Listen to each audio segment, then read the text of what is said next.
This is a true story about what happens when a simple curiosity about heritage turns into a life-altering revelation. I'll walk you through what happened when a past I never knew about suddenly came crashing into my future. I'm Chelsea, and this is the Milkman's Daughter.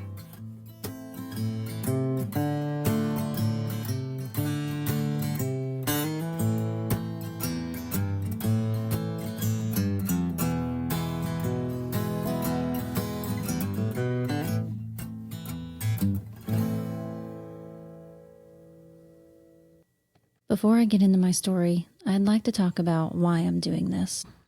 I have had a strong desire to share my story for a long time now. I always said that I either wanted to write a book or do a podcast.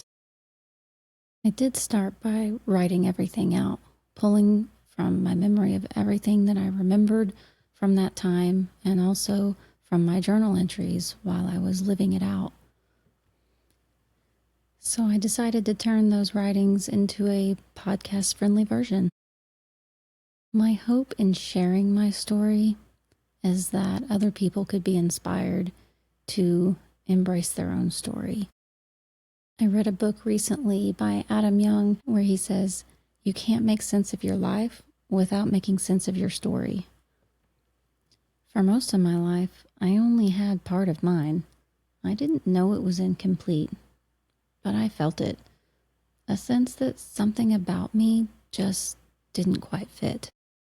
While this podcast is about finding my biological father, it's also about truth and identity and what happens when your story suddenly shifts underneath your feet.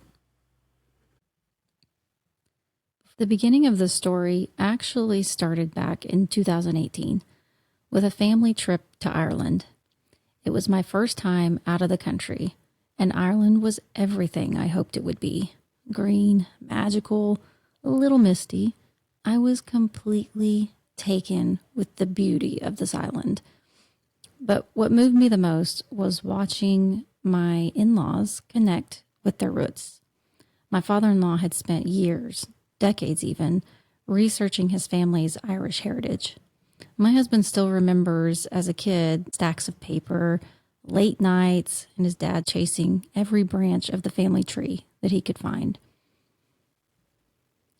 During the trip, we found the Sullivan family castle, or what remained of it. I'll never forget standing there, watching all of them take it in. It was like the end of a long, winding road, the reward for a lifetime of asking, where do I come from? And I realized I had no idea where I came from.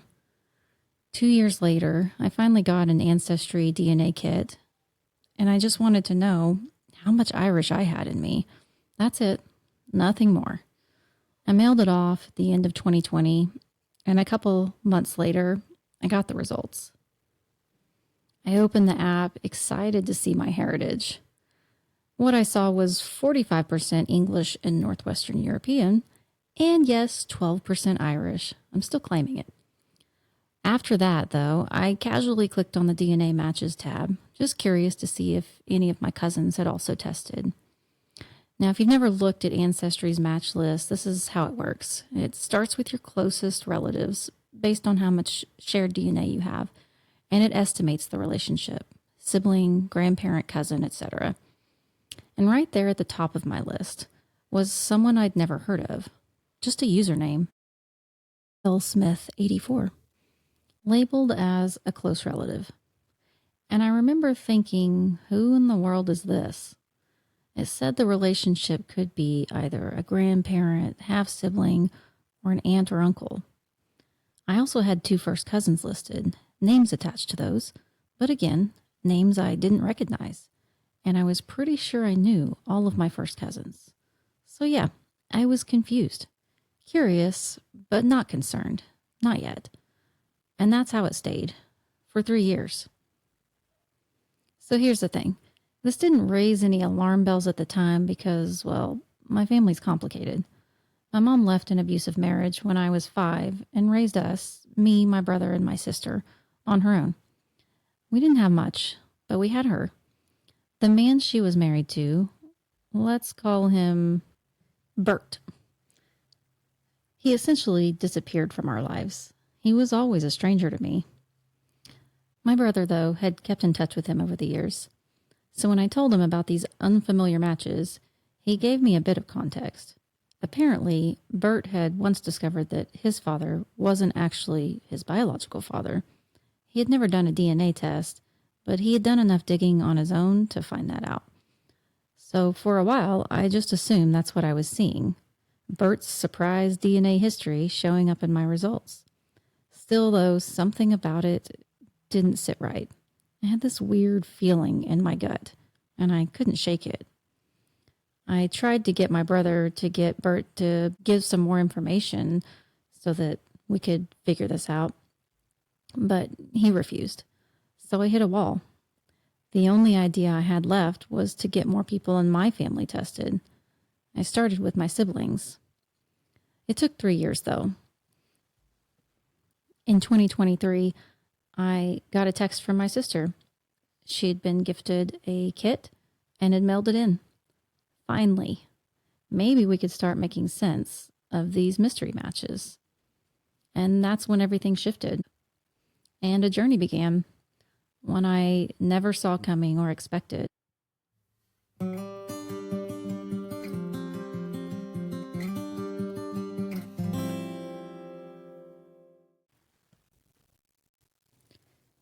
I'll never forget the day I got the text from my sister. Just a simple, hey, give me a call when you can. Nothing unusual, except that her tone was a little off. We'd both been excited about the DNA test, so I didn't think much of it. I figured she was calling to compare notes, swap percentages, and hopefully figure out who these mystery matches were. I had no idea that conversation was about to change everything. She was being so careful with her words. She already knew what I didn't, and meanwhile, I was just not understanding what the results were so obviously showing me. I opened the app, ready to check it all out, and there she was, right at the top, just like she should be. But then I noticed it.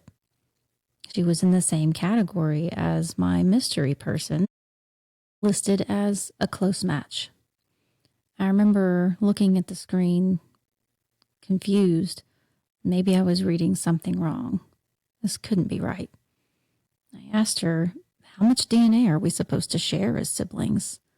So I went off to Google, which informed me that full siblings typically share between 2,826 and 4,537 centimorgans of DNA, roughly 38 to 61% of your DNA. I opened the app back up to check our numbers again and saw that what I shared with my sister was 1,752 centimorgans, only 63 more than I shared with L. Smith 84. And that's when the panic started to creep in. My brain felt like it was moving through molasses, trying to catch up with what all of this actually meant. And then it finally hit me. We're not full sisters. We're half sisters. And my brother, that meant he was my half sibling as well. Everything I believed about who I was suddenly shifted. And I remember getting off the phone with her, sitting there just physically shaking. My body was just trembling. I had this feeling of a loss that I can't really describe, like something had been taken from me the moment I learned the truth. Like part of my identity, this invisible thread that tied me to my family, had suddenly been cut. I was still me, but somehow I wasn't. I spent a lot of time thinking about my childhood, remembering different things that had been said, questions I'd had about myself over the years, why I didn't really look much like my brother and sister.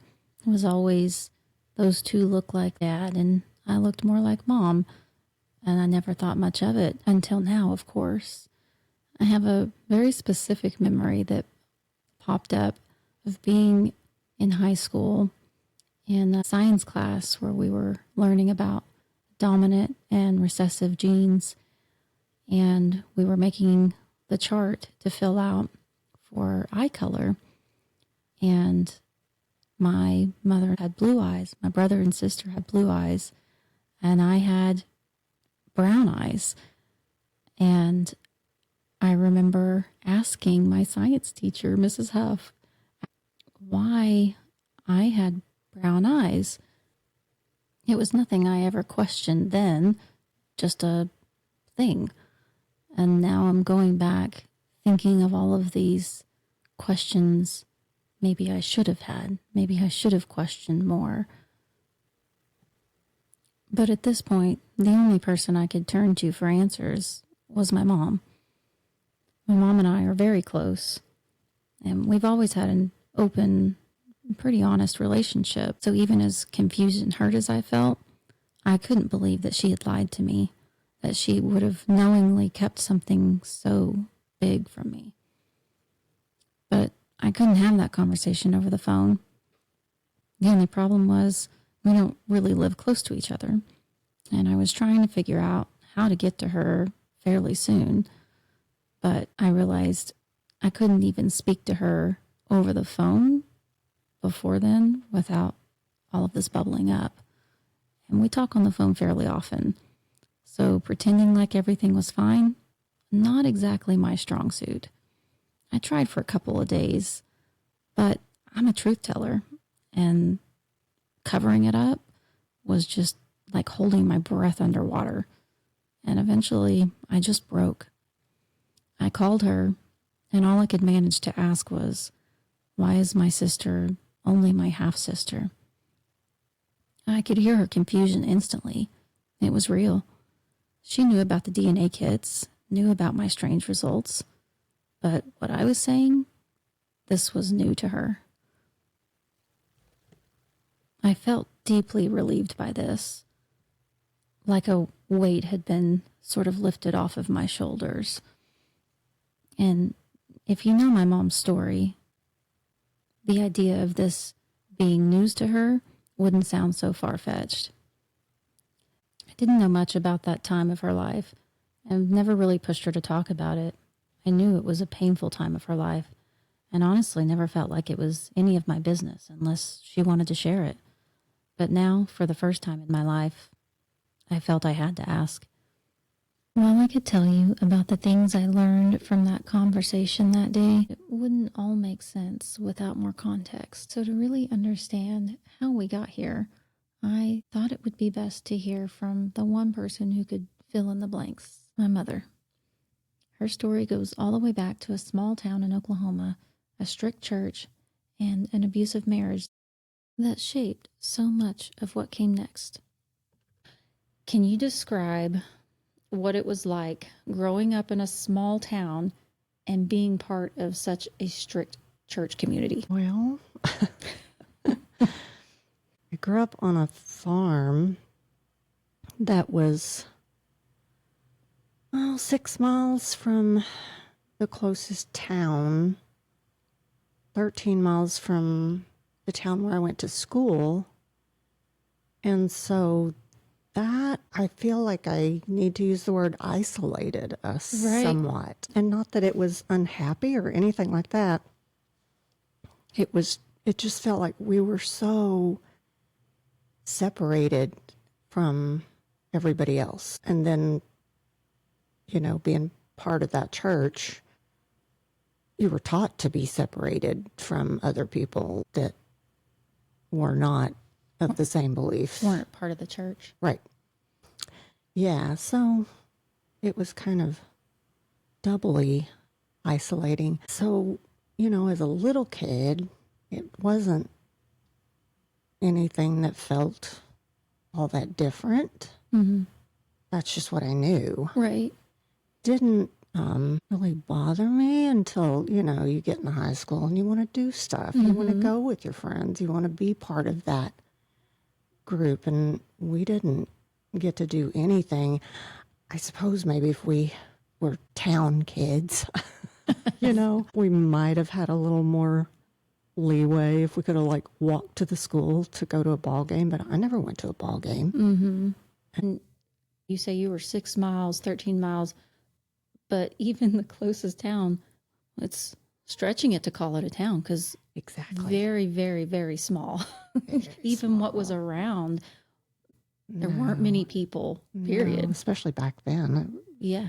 The cotton gin and the wheat elevator and farmers co-op, post office, and another gas station. That's all I remember being there. Yeah. So not much around. Yeah. So, what kinds of values or rules do you feel like were emphasized most strongly in your home and church? Like, I guess those would probably be intertwined. Well, grew up, I feel like I had a good upbringing. I mean, my parents, of course, taught us right and wrong. And I guess the thing that stands out in my mind the most is respect. Dad, that was very important to him. And it was as important for me to respect our mother as it was him. I got in more trouble for sassing mom than I ever got in trouble, I got in trouble from him for back talk to mother. So, yeah, it wasn't an extremely touchy feely, I love you kind of home. That was something that all my siblings and I kind of morphed into as we got older and started to lose people that we loved and realized that people need to hear that. Yeah. But I didn't ever not feel loved. Right. It just wasn't expressed. In a very outwardly. Right. Mm-hmm. Right. Not anything like what I express it today. Like I said, we were separated. I had friends at school. I have great friends to this day from school. We just didn't get to mix with them a lot. And you couldn't marry outside of the church. And, it was a lot of, I don't know how to explain it. There's a lot of tradition was passed from one generation to the next, not necessarily being scripture based, but like I say, tradition. Yeah. Were there things that you felt unprepared for when you? Oh, everything.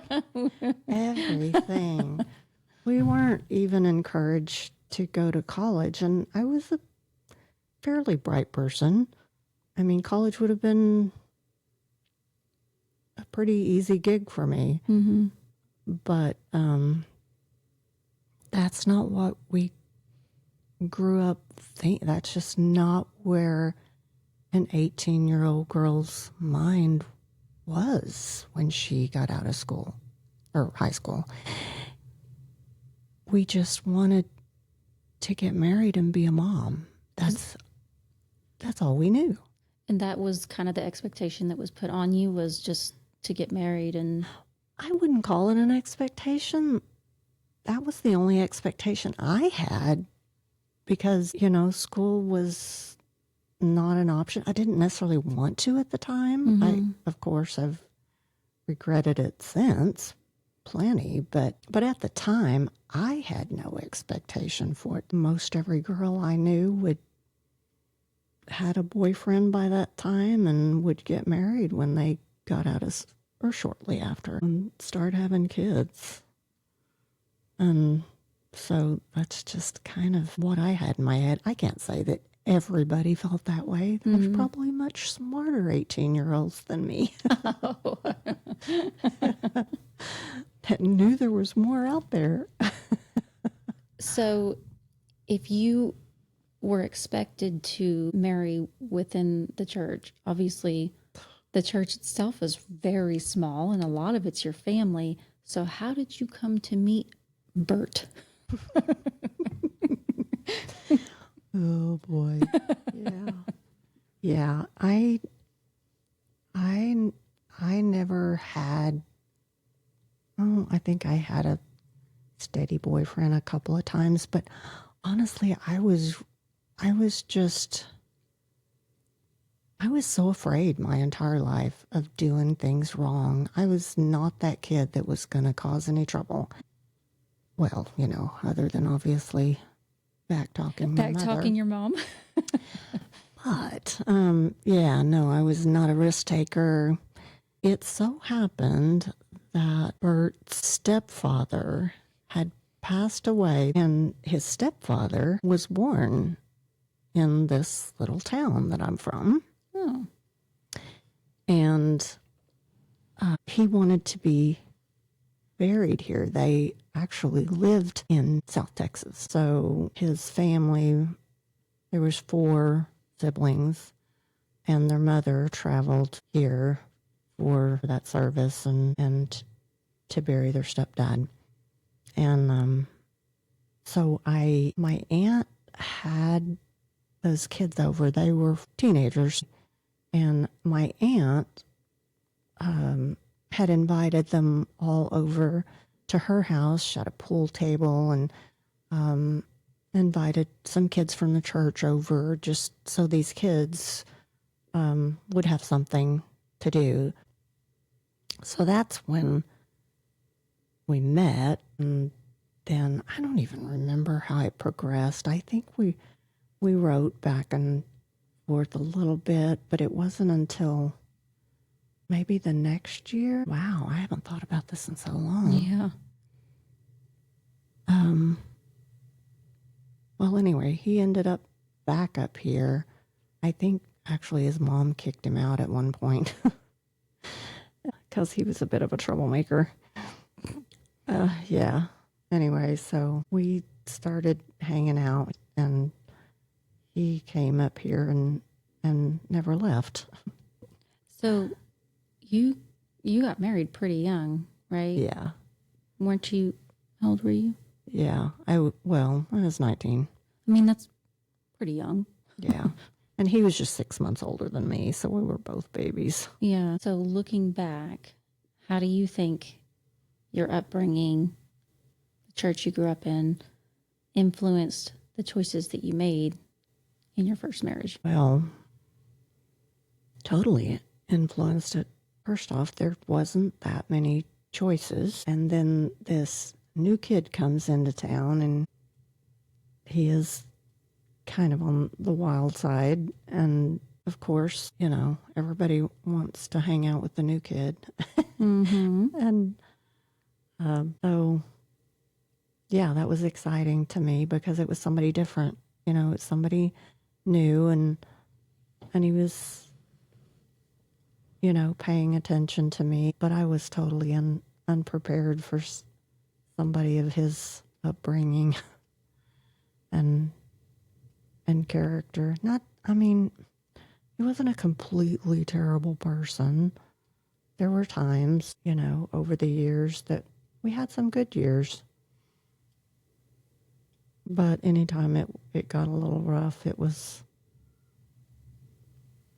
hard, and he made it even harder. So, yeah, my upbringing left me unprepared for a narcissist, basically. Mm-hmm. In fact, I wouldn't have even known what that word was at the time. Well, do you think that part of your, maybe a combination of your upbringing and your naivety because of your upbringing made it more difficult to recognize abuse? Or how do you think that played into? I probably didn't recognize the verbal abuse and the gaslighting and all that. Until you've been in that situation and you've had a narcissist gaslight you just can't understand. It's amazing what you can be convinced of if you hear it enough times, and if it's screamed in your face enough times, and you're already, I can't really say I was a very self-confident person to begin with. So, of course, he could recognize that, and they just they've got something to work with. If you're dealing with somebody that's not all that confident to begin with. So, yeah, I never thought I was much to look at. I didn't think I was pretty. I don't know that he ever convinced me that I was stupid. I heard it enough, but yeah, it can beat you down. Because he would play into those insecurities. Oh, sure. Yeah. Sure. Yeah, he was good at it. Yeah. So, got married when we were 19.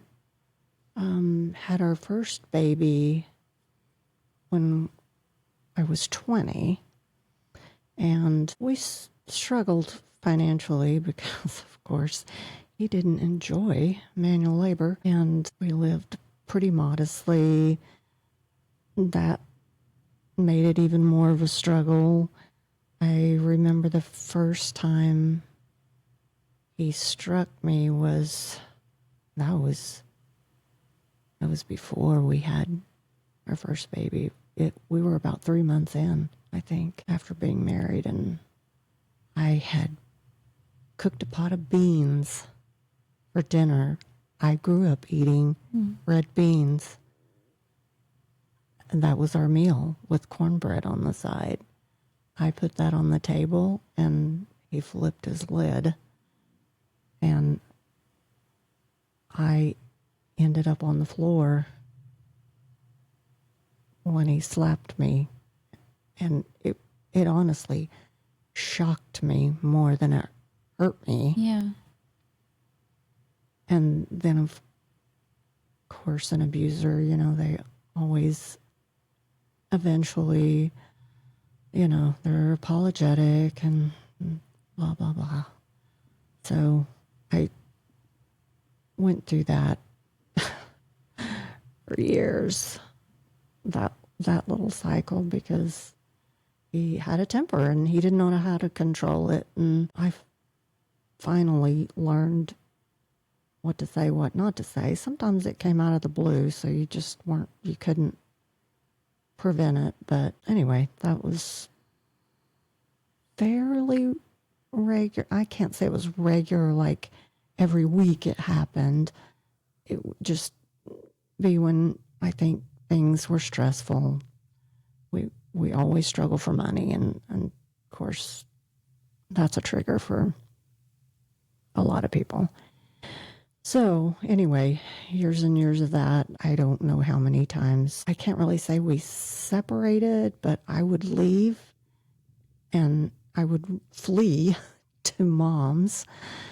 And that happened a lot. He locked me out of the house. I can't remember how many times. Tiffany would have been 5 already. I had come home and the door was locked.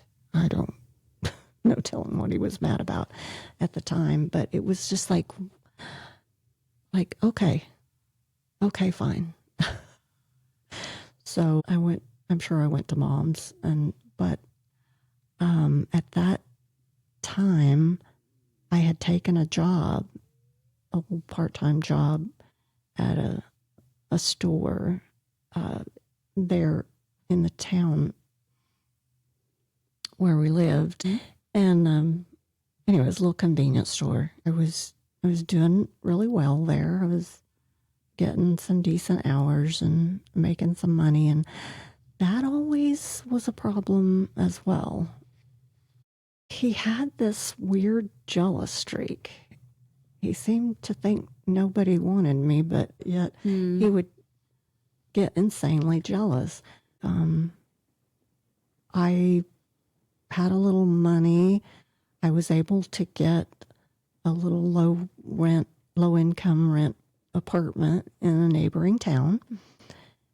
And I had no furniture. Tiffany and I were sleeping on a mattress on the floor, and I had this job, and that was my first bite of independence. And making decisions for myself, decisions that actually made sense, Right. and managing my own money like it should be managed. And it felt good. It empowered me a little, Yeah. not a lot, Mm-hmm. but every little bit is like a protein shake, I guess. You know, you just get a little stronger. So that was good for me. And my bosses were good to work for. They were good to me. One of them helped me get a car. So it was good. I was working at this convenience store as the assistant manager, I think is what I was. So that brings us to the summer of Chelsea. So maybe we talk about when I called you and we had that conversation. When I first confronted you with the information, what do you think? We'll go back into that conversation. Oh boy, what a day. I know. I hadn't heard from you in a couple of days, so which is not, you know, totally strange. But so I called one day to catch up, and you weren't yourself. And we talked for a short time and signed off. Mm-hmm. And then I think it was even maybe the next day that I called you again. I just thought you and Matt were having a little tiff. So I was, you know, not getting in there. But anyway, so I think that's how that went down. And when I think I flat out asked you, what's wrong? Yeah, something's you did. up. Mm. And that's when you dropped the bomb on me. I so didn't want to do it over the phone, but because we talk all the time, there was just no way. Yeah, I remember you said that. You were trying to figure out how to get face to face, but that was really too much to wait for. It was more than I could hold on to. Yeah, and knowing, just hearing your voice, I knew how upset you were. I couldn't have waited either. Of course, I had no idea what a big deal it was going to be. What a big bomb I was fixing to drop. Very, very unexpected. Yeah. Yeah, so you told me about the DNA test, and I don't know if I said a word while you're talking. I don't even remember exactly.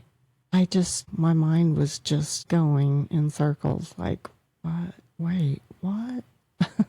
Yeah. Yeah, and not that I didn't know. I mean, obviously, I knew that I had an encounter with another man other than Bert. yeah, I knew that, but oh my gosh, it had been almost 40 years since it happened, and almost that many probably since I had thought about it. I just never gave it any thought. And because we had gotten separated for, I couldn't tell you how long. I feel like it was 2 or 3 months, but I don't remember for sure. And then we got back together, and when we got back together, I knew I was pregnant, but I had been with Bert on one occasion, so it didn't even cross my mind that it could have been anybody else's child. Right. And we got back together and had probably some of the best years that we had. Yeah, so I don't want to sound dumb, but I kind of was. Not dumb, but I just hadn't been forced to think about it, and now here's this DNA test that's telling us. At that time, that day, it kind of broke my heart just because I knew what it was doing to you, because at that point we didn't know who he was. Mm-hmm. And I spent the next days racking my brain. Mm-hmm. trying to remember a name, a first name, a last name, a face, anything.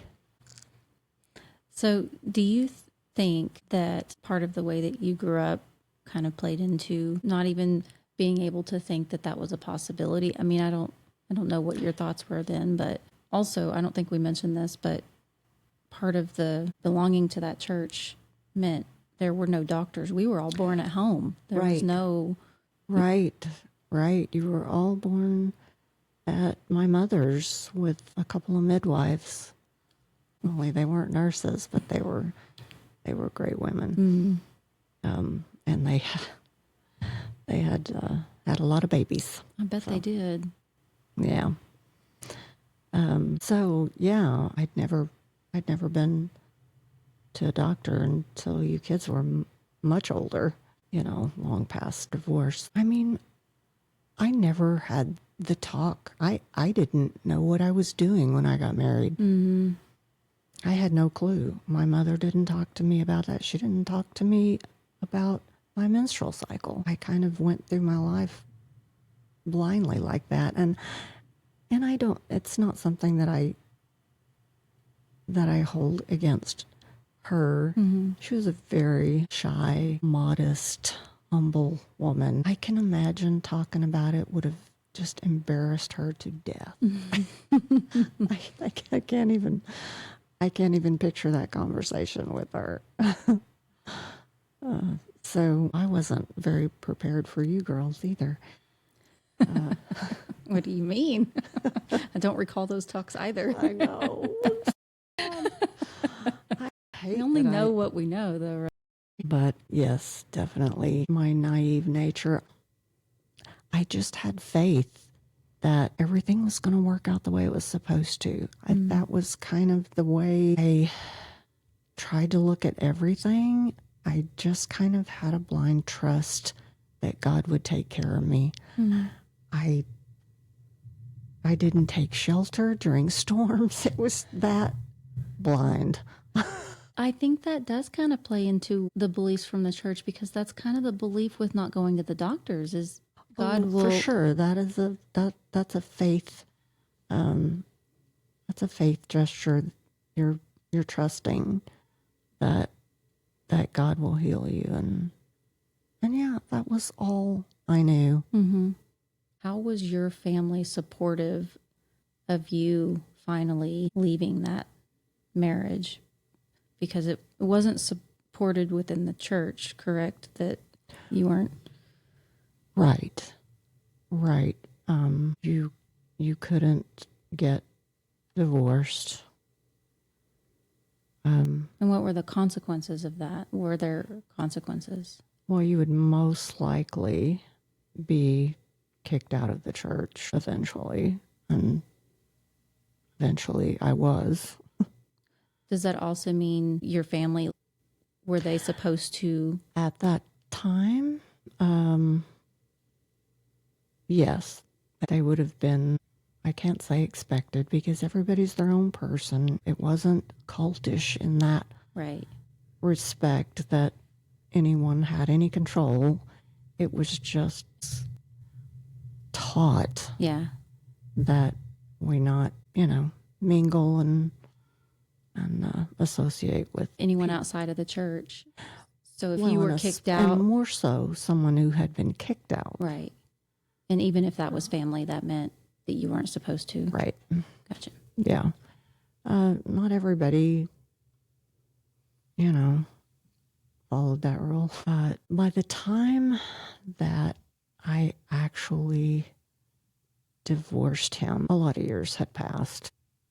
He would have been 5, I think. Yeah, I think so. So I had been on my own quite a bit already, was living independently. I had a lot of help. My sister helped me a lot, babysitting when she could and that sort of thing. So I didn't expect anything from my family because that's how I grew up. I mean, I knew that they would need to follow their heart wherever that took them. So there was no expectation on my part for my family to stand behind me. They knew that he was a piece of work. And I would imagine that every one of my family was terribly relieved when I got out of that marriage. It was just less for them to worry about. And, you know, years since, all of us have left that church. It's totally different now for all of us in that respect. So, I mean, overall, I don't have a bigger cheer squad than my siblings. Yeah, I would agree with that. You have some pretty great ones. Yeah, I've been very fortunate in that respect. When you were still married, you were still a part of the church. Was some of that part of why you stayed as long as you did? I mean, I'm sure that's not all of it, but was that some of why you stayed? Sure. I mean, getting kicked out of the church is not as simple as that. What that meant in this particular church was that you were not going to heaven because we were not taught about the grace of God and being saved by Jesus, that Jesus had died on the cross for all our sins. So the church wasn't kicking you out of the church, they were kicking you out of heaven? Basically. Wow. What the authority they're taking there. They still do that as far as I know. Wow. Yeah. So that made getting divorced super scary Yeah. because at that time, That's what you grew up believing. exactly. Actually, most anything that you did, you felt that fear that, you know, that could happen. And that was probably part of what kept me Wow. me on the straight and narrow most of my life. Is just fear, Sure. but the wrong kind of fear. Sure. But yeah, so that gives you some perspective into what would make somebody stay in a marriage where they're being abused for 12 years. That's a big part of it. That and abusive relationships just work that way. You can't. Sure. It's easy to look on a situation like that and say, why doesn't she just leave? Yeah. Why doesn't she get out of there? And it's just not easy. There's so much fear instilled, and I don't mean just fear of being harmed. It's fear of everything. Fear, I've got these 3 kids. How is this going to work? How am I going to do this by myself? Yeah. You know, just finances and down to having a place to live. But you did it. I did. You did. I'm still here to talk about it. If I must say so, I think you did a pretty great job figuring it out. I think I did too. I think I've got 3 great kids, and I think I can honestly say I kind of did that by myself. I don't think that's an exaggeration. It's really not, because he wasn't around. He wasn't a part of our lives.